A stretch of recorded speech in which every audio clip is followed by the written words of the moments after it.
النتيجة بانت، هروح أجيب فواكه من المدرسة عشان أعديهم وأوزع لكل الجيران بقى، أوزع لهم كلهم. تعمل ايه؟ رايح فين قصدك؟ رايح فين يا احمد؟ النتيجة بانت بتاع رؤية رايح المدرسة أجيب النتيجة.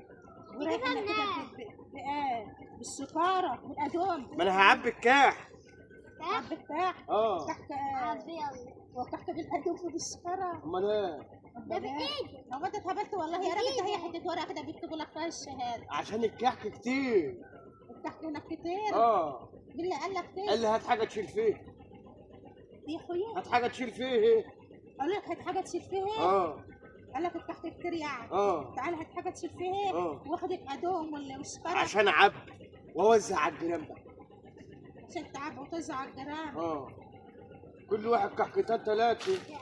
يا حسرة هكسب ثواب. هتكسب ثواب. خد يا عم انت رايح فين؟ الناس هيضحكوا عليك. أمال هعبي الكحك فين؟ هتعبي الكحك فين؟ كحك ايه؟ الكحك بتاع رؤية. بتاع رؤية ايه؟ هو كحك ما ده حتة ورقة بيكتبوا فيه ايه؟ النتيجة. دي النتيجة، شهادة اسمها شهادة، مش كحك، مش كحك اللي انت هتاكله. النتيجة. يعني أنا هروح على الفاضي عشان أجيب ورقة؟ اه لا وأنا مش رايح.